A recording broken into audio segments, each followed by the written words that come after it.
Buen día a todos. Es un pequeño video para empezar a revisar la parte de regulación de la expresión genética, que de lo que se trata es de comprender cómo son los mecanismos que regulan cuándo, dónde y en qué cantidad hay que expresar un gen.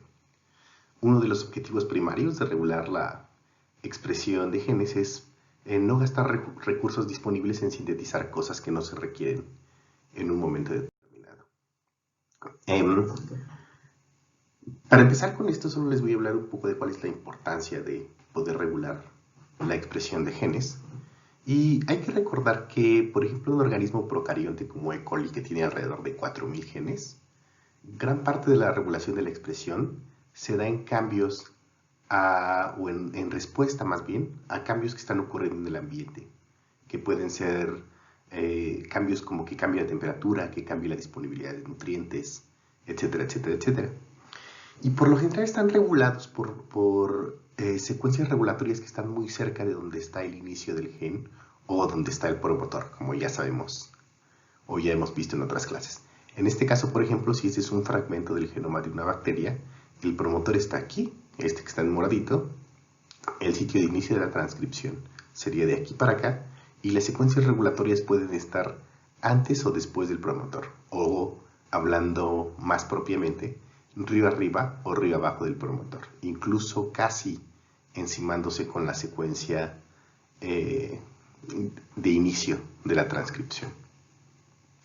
Algunos ejemplos, o más bien como una nota para recordarles cosas que ya hemos visto antes. Les mencioné en algún punto que en E. coli había varias unidades sigma y que las unidades sigma cambiaban la afinidad de la polimerasa por un promotor u otro.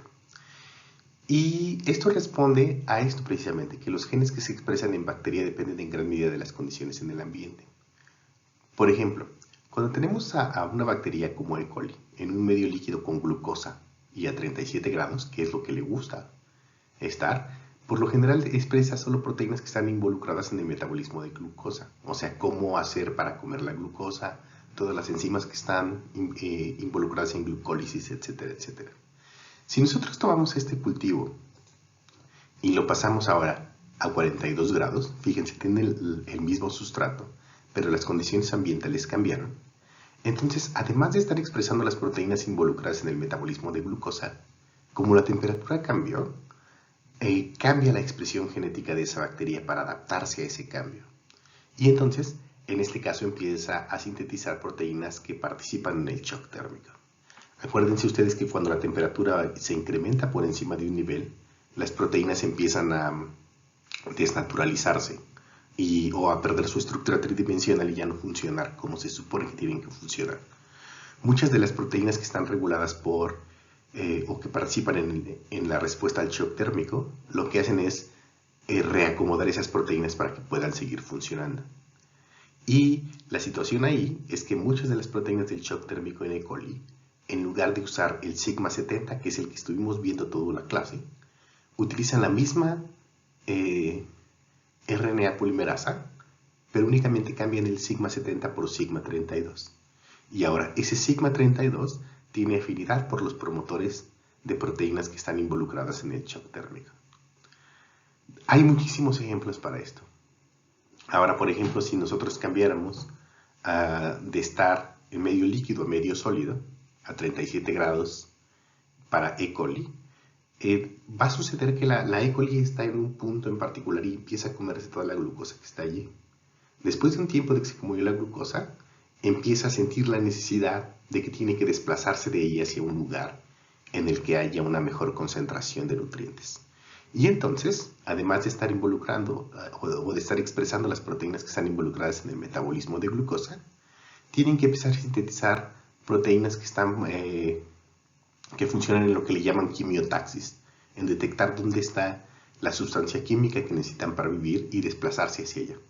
Y con eso también tendrían que empezar a sintetizar proteínas que están involucradas en el flagelo, que es la manera en que las bacterias se mueven. Finalmente, este último ejemplo es, supongamos que está igual en medio líquido, está a 37 grados, pero en vez de glucosa tiene galactosa. Entonces, esta bacteria necesita cambiar su expresión genética y adaptarse al sustrato que hay en este caso, que en este caso es galactosa. Entonces empezaría a producir proteínas que están involucradas en el metabolismo de la galactosa. Entonces es una regulación de la expresión genética relativamente simple, porque lo único que está haciendo es censar el ambiente y adaptar la producción de proteínas a las necesidades que tienes en ese momento. En eucariontes la cosa es muchísimo más complicada. Acuérdense ustedes que a diferencia, por ejemplo, de las bacterias, un humano tiene alrededor de 29.000 genes. Y aparte tenemos sistemas de homeostasis que nos mantienen, que mantienen las condiciones del cuerpo más o menos estables. De hecho, los cambios en el ambiente afectan en menor medida la regulación de algunos genes, aunque de vez en cuando sí tienen efecto. Pero yo creo que en humanos y en organismos superiores complejos, uno de los mejores ejemplos de regulación de la expresión genética es la diferenciación celular. O sea, cómo a partir de una sola célula se obtiene toda la variedad de células de las que se compone un organismo, que genéticamente, o más bien genómicamente, son prácticamente iguales, pero funcionalmente y morfológicamente son totalmente distintas. Ahora, una de las cosas que explican cómo es que en eucariontes la regulación genética es mucho más compleja es por el número de secuencias de control o de secuencias regulatorias que tiene cada gen y que afectan la expresión de ese gen. Si volvemos al ejemplo, en E. coli teníamos que, por lo general, las secuencias regulatorias están muy cerca de donde está el promotor y tiene 1 o 2 sitios de unión para algunas proteínas. Pero en eucariontes la cosa es mucho más compleja. En este caso, fíjense, este es un fragmento de DNA o está representando un fragmento de DNA de una levadura. Y lo que tenemos aquí es, aquí está el promotor, aquí está el sitio de inicio de la transcripción, por lo tanto la secuencia codificante está en esta región. Y todas estas que están pintadas en azul son secuencias regulatorias, secuencias que unen algunas proteínas que afectan la expresión de este gen en particular. Este es para levadura. Ahora, por ejemplo, en el caso de un humano, aquí está, para este gen en particular hipotético, aquí estaría el promotor, y todo lo que ven en azul son secuencias regulatorias o secuencias que unen ciertas proteínas que pueden regular qué tanto se está expresando esto, qué tanto se transcribe y qué tanto se traduce. Más bien en este caso es qué tanto se transcribe. Las secuencias regulatorias en eucariontes no solamente están río arriba donde está el promotor, sino pueden estar río abajo también. Y más aún, por lo general, a estos que están aquí les llamamos secuencias proximales de regulación, porque están próximos a donde está el promotor. Pero muchos genes eucariontes, sobre todo en eucariontes más complejos, tienen lo que llamamos secuencias distales de control. Distales es una secuencia que está muy distante de donde está el promotor, pero aún así afecta la regulación o la transcripción de ese gen en particular. En este caso las secuencias distales son estas que están aquí, y esto que está aquí representado como un corte, lo que significa es que en esta región puede haber muchísimas pares de bases. En algunos casos puedes llegar hasta 20.000 pares de bases de distancia entre donde está este promotor y esta secuencia regulatoria de este gen en particular. Entonces, en resumen, entre más complejo es un organismo, por lo general más complejos son sus sistemas de regulación de la expresión genética. Les decía que uno de los ejemplos más espectaculares es el del desarrollo embrionario o la diferenciación celular, porque ahí es donde se ve claramente cómo a partir de una sola célula que fue fecundada, digamos óvulo espermatozoide, tienes una sola célula que tiene un material genético definido y esa célula se empieza a dividir. Y por un tiempo, todas las células que están allí son exactamente iguales, son clonas de sí mismas. Todas tienen exactamente la misma información genética. Y después de ahí, pasado un tiempo, empieza la diferenciación celular, por ejemplo, en el desarrollo de un humano. Entonces, hasta aquí, todos estos eran células que son exactamente iguales, y por acá empiezan a diferenciarse.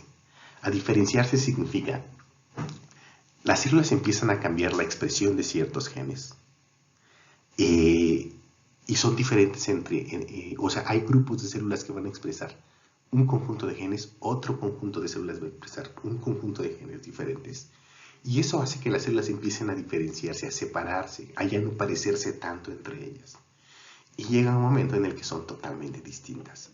Aunque el material genético que está contenido dentro de ellas es prácticamente igual, se comportan diferente, funcionan diferente, expresan diferentes genes, tienen distintas actividades, tienen distintas morfologías. Y todo eso se regula, o más bien todo eso pasa por la regulación de la expresión genética. Aquí les traigo una película para que vean más o menos un ejemplo de diferenciación celular. Déjenme ver si logro hacerla correcta. Ahí la tienen.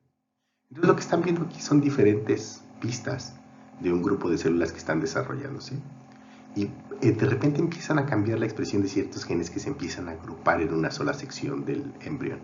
Por ejemplo, en esta parte que está aquí, van a ver cómo se empieza a formar lo que llamamos el tubo neural.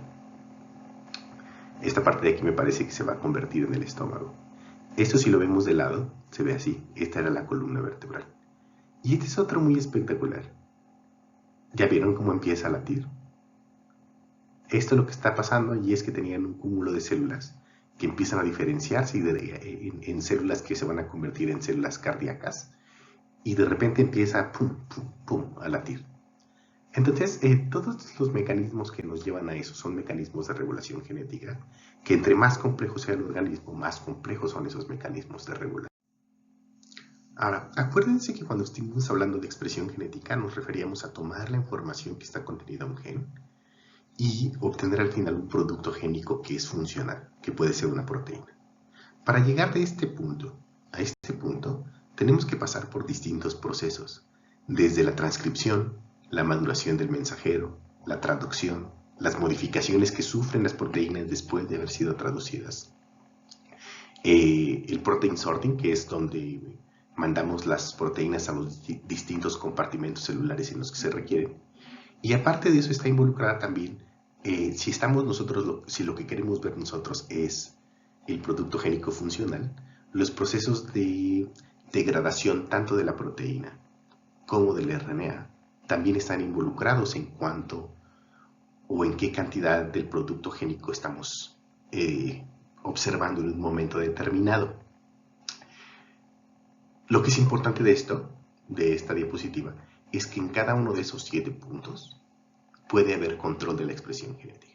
Pueden controlar qué tanto se transcribe, qué tanto se traduce, qué tanto se modifica posttraduccionalmente, qué tanto se dirige hacia el compartimento celular en el que estamos o en el que se requiere una proteína, y qué tan rápido se degrada tanto la proteína como el RNA mensajero.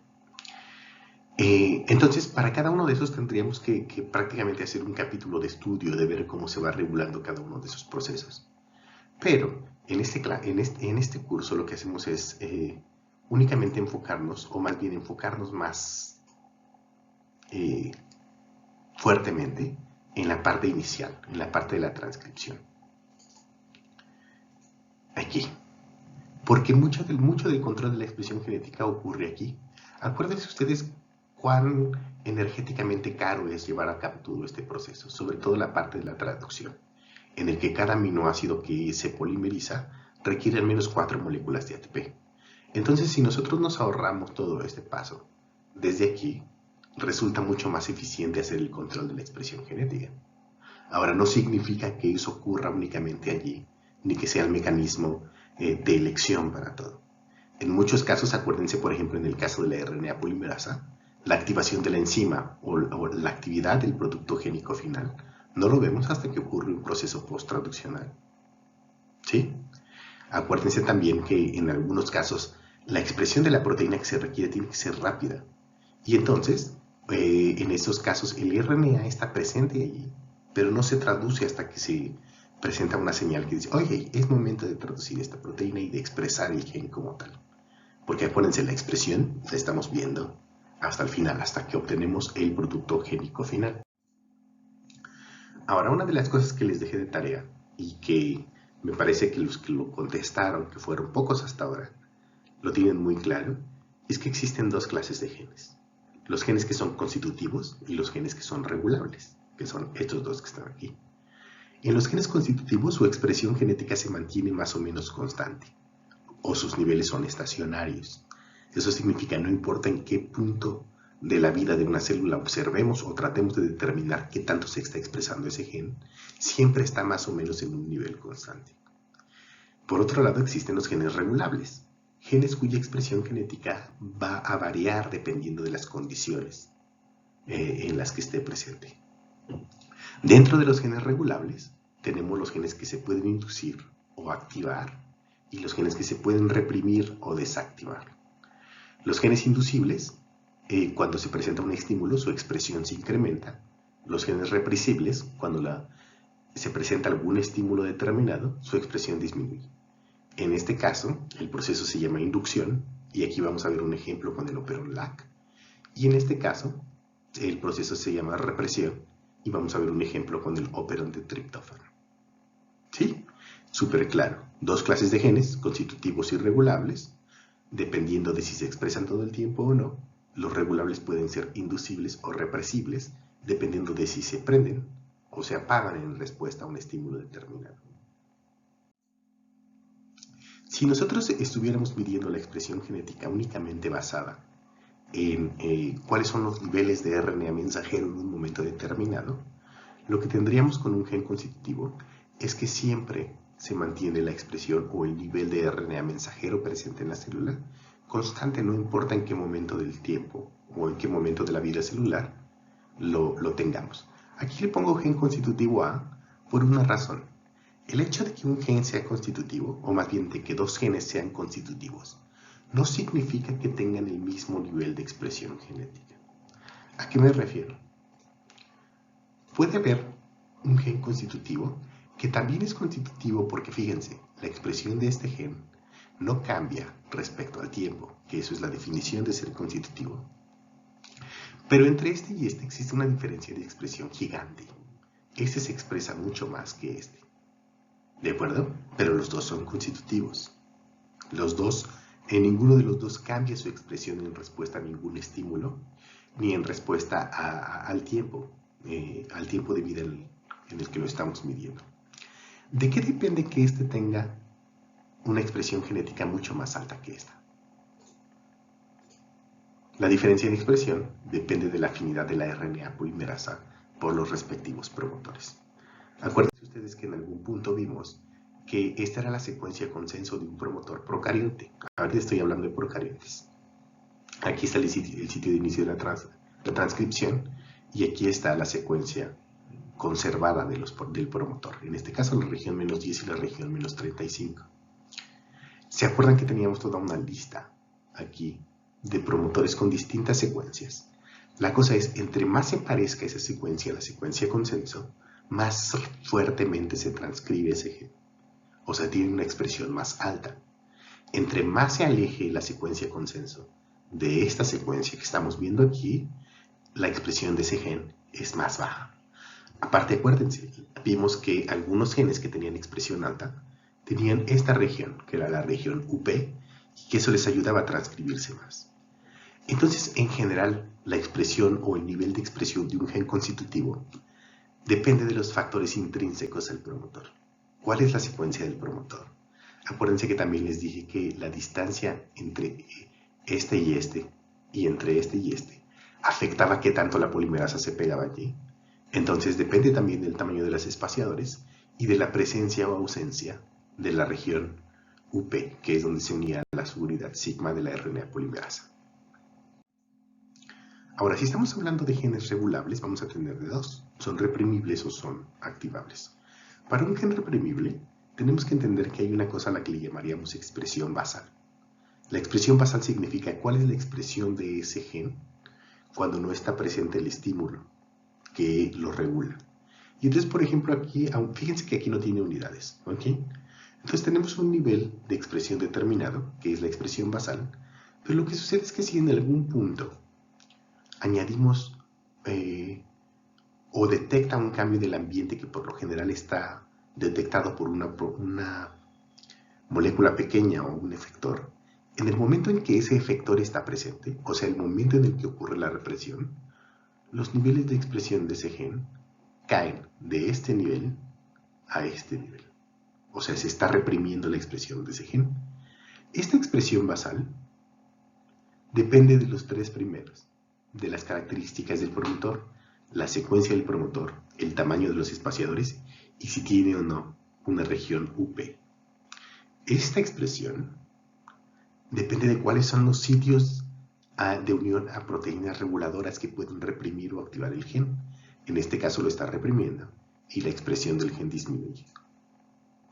Este sería su nivel de expresión reprimida.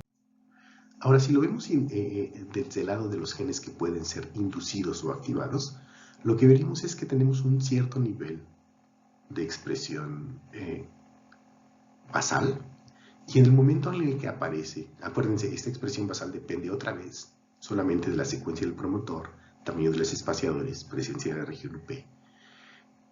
Pero si tiene un sitio de unión a una proteína activadora, en el momento en que esa proteína activadora esté presente, ocurre la inducción y entonces la expresión de este gen o los niveles de RNA mensajero de este gen en particular cambian y se incrementan y llegas a un nuevo nivel que sería el nivel en el que tienes la expresión inducida.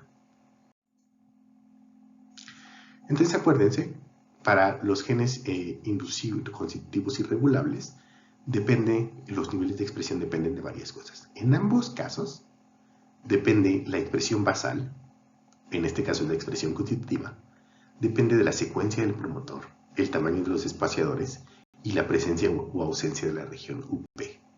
Pero en el caso de los genes regulables, la expresión depende además de que tenga sitios de unión a proteínas reguladoras, que pueden ser factores de especificidad, como por ejemplo las unidades sigma.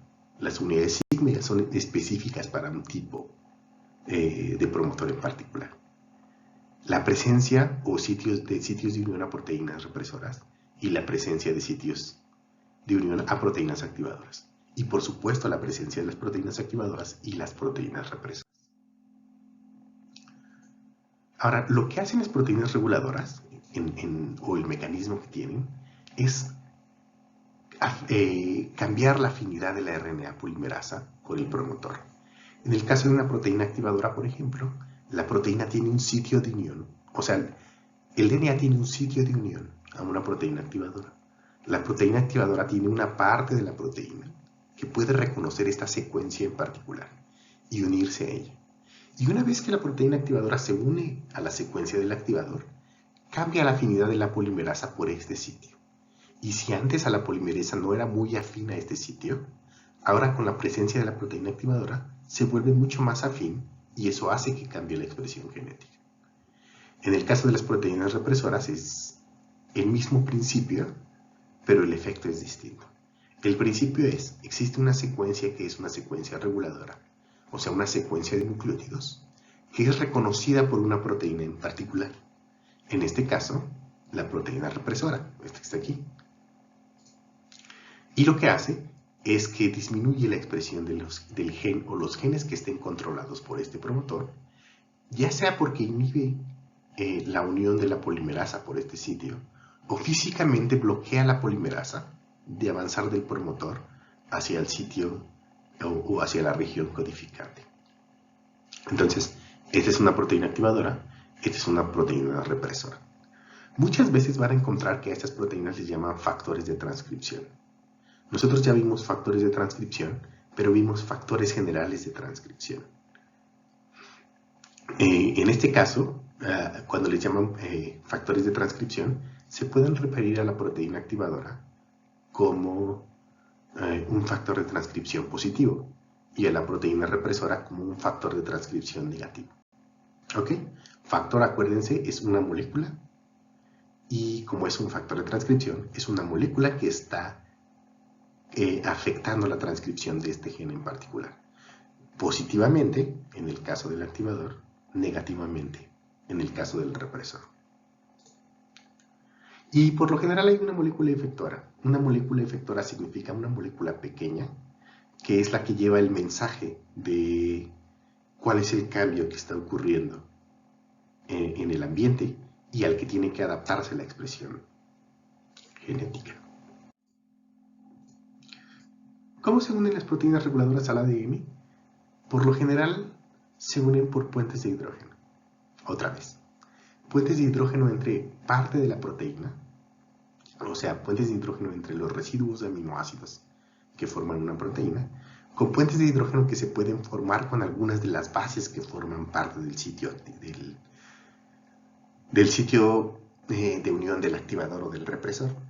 Acuérdense que cuando vimos cómo se unían los nucleótidos en una molécula de DNA, había puentes de hidrógeno que se formaban entre las bases que son complementarias entre sí. Pero muchos de los nucleótidos que están aquí dejan algunas regiones expuestas hacia el surco mayor o el surco menor del DNA, que pueden formar puentes de hidrógeno con otras moléculas. Y esas otras moléculas, por lo general, son proteínas que están regulando la expresión de un gen determinado. Aquí lo que estamos viendo es una secuencia, por ejemplo, del sitio de unión del represor de lactosa, porque es la secuencia del operador. Y aquí está mostrando cómo, si todo esto fuera una proteína, alguna parte de la proteína, en este caso que esté aquí, puede entrar dentro del surco del DNA. Acuérdense que este DNA forma unos surcos e interaccionar directamente con las bases que están ahí. La reacción es tan específica que la especificidad o la afinidad de una proteína reguladora por su sitio de unión es 1.000.000 de veces más grande que la afinidad que tendría por cualquier otro sitio. Entonces la unión de la proteína activadora o de la proteína represora por su sitio de unión es altamente específica. ¿Ok? Finalmente llegamos a esta. Esta diapositiva solo es para recordarles que les dejé una actividad en la plataforma de Virtuami que se llama precisamente Bases de Regulación. La actividad no es otra cosa más que no es una simulación, es una animación en la que ustedes pueden ver cómo funciona la regulación de la expresión genética. Entonces les dejé algunas instrucciones allí, vayan siguiéndolas y contesten el cuestionario que les dejé en esa misma sección. Nos vemos pronto, hasta luego.